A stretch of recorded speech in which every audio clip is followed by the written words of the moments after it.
Assalamualaikum warahmatullahi wabarakatuh. Selamat pagi, salam sejahtera, Om Swastiastu. Selamat berjumpa kembali dengan pelajaran IPA dengan Ibu Anis Zulaika. Apa kabar anak-anak? Sehat kan? Di masa pandemi ini tetap jaga kesehatan, tetap semangat belajar, tetap menggunakan protokol kesehatan. Anak-anak, pada materi kali ini kita akan membahas sesuatu yang sangat menarik dan tentunya waktunya kalian untuk mempelajari ini karena ini sangat penting untuk kita pelajari. Sebelumnya, Ibu tanya dulu kepada kalian, berapa lama kalian berada di kandungan Ibu? Bagaimana kalian makan pada saat di kandungan Ibu? Nah, tentunya ini yang harus kita pelajari, yang harus kita tahu. Menarik bukan materi ini? Nah, untuk mempelajari tentang ini, kita akan membahas tentang reproduksi atau berkembang biak. Coba siapa yang tahu apa tujuan dari berkembang biak? Tentunya ini adalah salah satu ciri-ciri makhluk hidup yang pernah kalian pelajari. Tujuan dari berkembang biak adalah untuk melestarikan spesies atau jenis. Jadi anak-anak, sebelum kita mempelajari ini, ada warning dari saya, ada gini-gini dari saya. Coba kalian membersihkan hati dan pikiran supaya tidak berpikiran keras, karena ini adalah masalah tentang pendidikan seksual atau sex education. Jadi anak-anak tetap semangat belajar, belajar di mana saja, apa saja, ada manfaatnya. Belajar bersama Bu Anis lebih menyenangkan. Kita simak video berikut ini.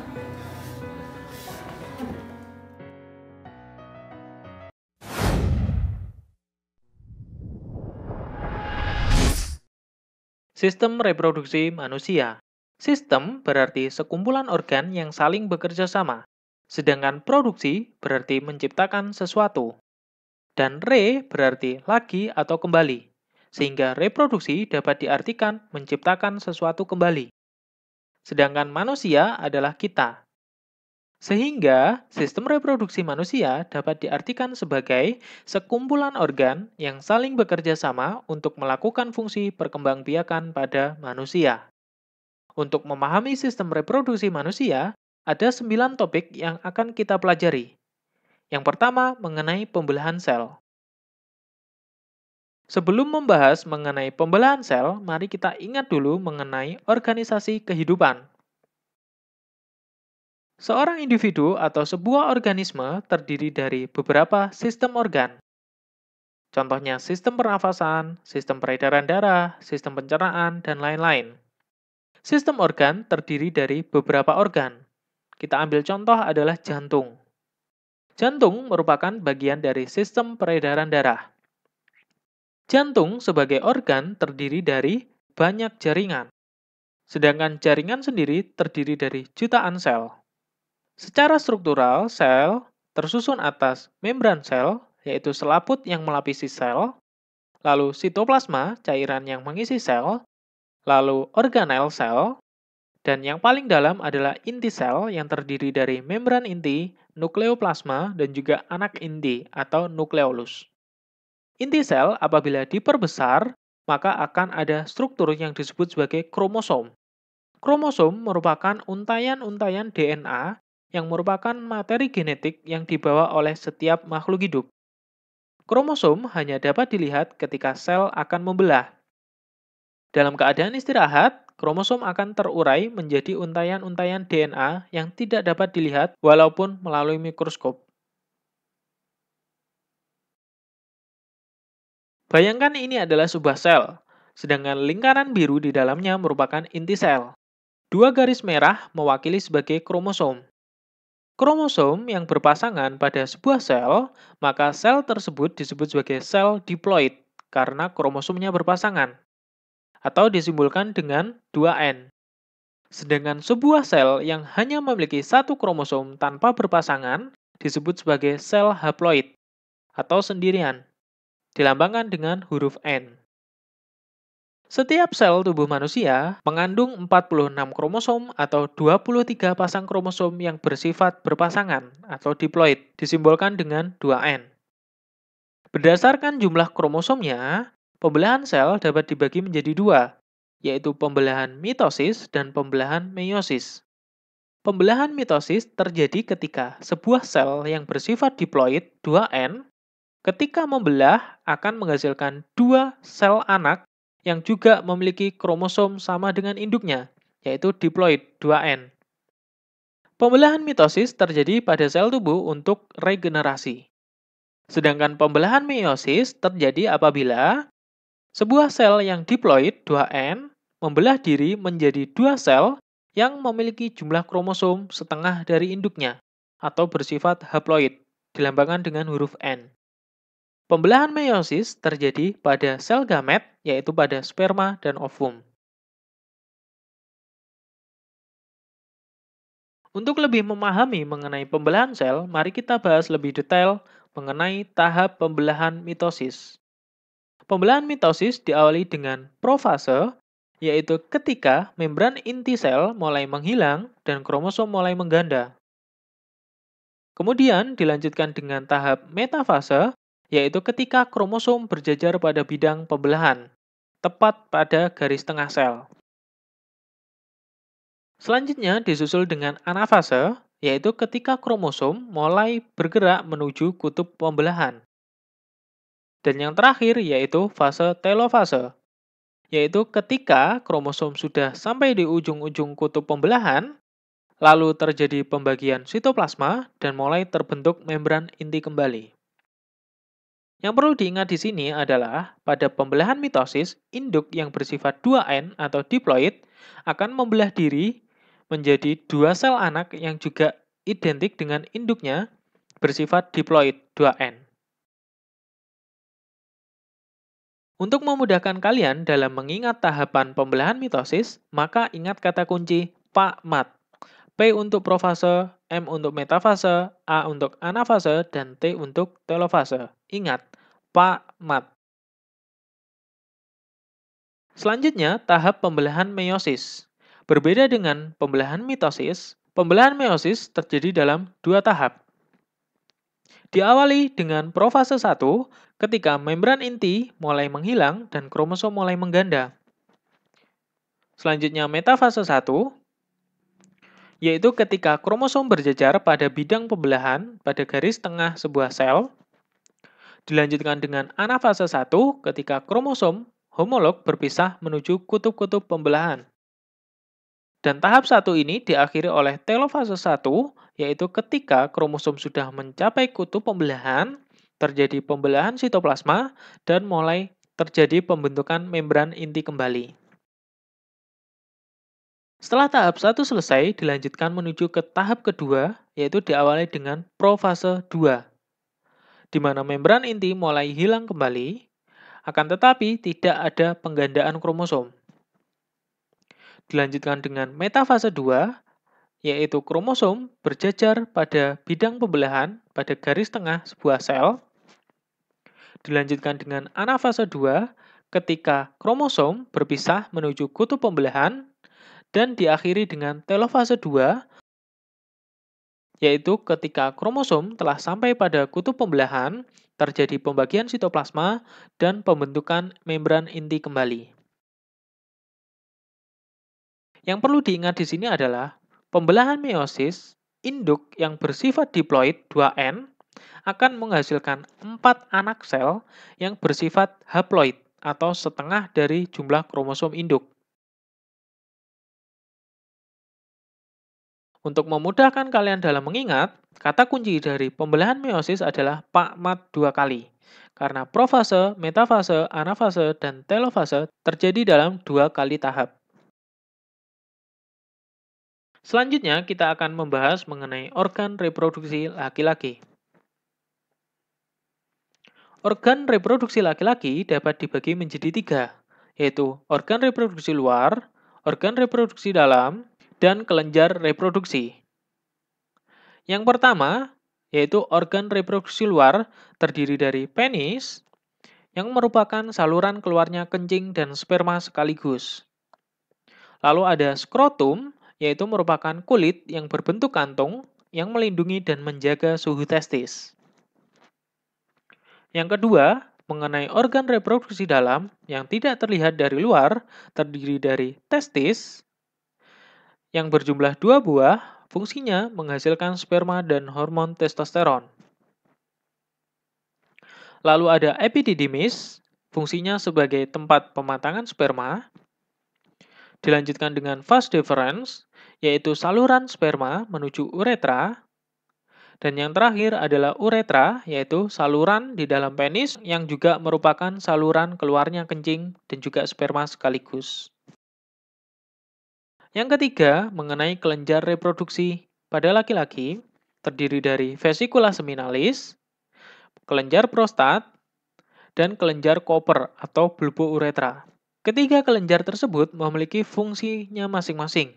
Untuk vesikula seminalis, fungsinya adalah menghasilkan cairan basah yang berisi fruktosa, prostaglandin, dan juga protein pembekuan. Sedangkan kelenjar prostat menghasilkan asam sitrat sebagai energi untuk sperma, enzim-enzim yang mendukung kehidupan sperma, dan juga seminal pepsin yang bersifat sebagai antibiotik yang membunuh mikroba agar tidak mengontaminasi dari sperma.